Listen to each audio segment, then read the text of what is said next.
এয়া হৈছে আমাৰ সন্ধিয়া চাহকাপ। আমি মানে এতিয়া চেলুনতে আছোঁ আৰু এইফালে আমাৰ চেলুনৰ মালিকজনী আহিছে, মানে আমাৰ পেহী আহিছে। আৰু ৰাইজ মই চুলিটো অকণমান সলাইছোঁ, মানে খুব গালি খাইছোঁ ৰাইজ চুলিটো এনেকৈ ৰং কৰি পেলাই। লাহেকৈ এইখিনিও সলাম আৰু বাকী আমাৰ এইফালে বোৱাৰী পূৰা চেলুনত কাম লাগি আছে। অকণমান চাফ চিকুণ কৰি থকা হয়, মাজে মাজে এইফালে বিচনীও থৈ দিয়া আছে, যিহেতু গৰম দিন গৈছেগৈ আৰু বিচনীখিনি সোমোৱাই দিয়া হৈছে।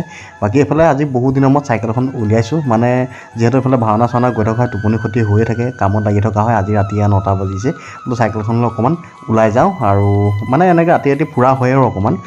বাকী আপোনালোককে দেখুৱাম ক'ত যাওঁ, আমি কি কৰোঁ সন্ধিয়া সময়কণ। মানে সন্ধিয়া মানে কি আৰু ৰাইজ, চেলুন মানে দোকান চোকান সামৰি মেলি অকণমান আমি ফুৰা হয়। মানে দোকান চোকান সামৰি অকণমান চাহ খাবলৈ ওলাই আহোঁ, আৰু আজিও আহিলোঁ তেনেকৈ চাহ খাবলৈ। ইয়াত দেখিছেনে গভট স্কুলখন গোলাঘাট টাউনৰ, এইফালে ৰেট্ৰ' বুলি আছে, ইয়াত নতুনকৈ খুলিছে এখন। ইয়াত মানে একদম ধুনীয়াকৈ সজাইছে পুৰণি চিনেমা যিসকল হিৰো মানে অভিনেতা অভিনেত্ৰীসকল, তেওঁলোকৰ বস্তু। আৰু এইফালে আমাৰ ইহঁতি মাংস বজাৰ কৰিবলৈ গৈছিলে, ভায়ে মাংস লৈ আহিছে, বজাৰ কৰি গোটেইকেইটা চাহ খাম এতিয়া ধুনীয়াকৈ।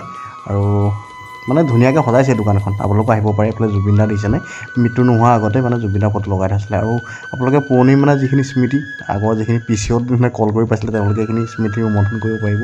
তেনেকৈ পিচিঅ' এটা সজাই থোৱা আছে। এইফালে চাহ আহি গ'ল, গাখীৰৰ চাহ। এইফালে এইটো মানে আলু ফ্ৰাই, এইটো কি বুলি কয় জানো, ফ্ৰেঞ্চ ফ্ৰাই পায়।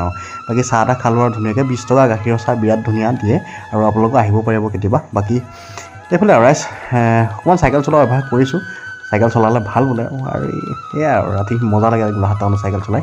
তো বাকী আজিৰ ভিডিঅ'টো ইমানতে সমাপ্ত কৰিছোঁ, বাই বাই।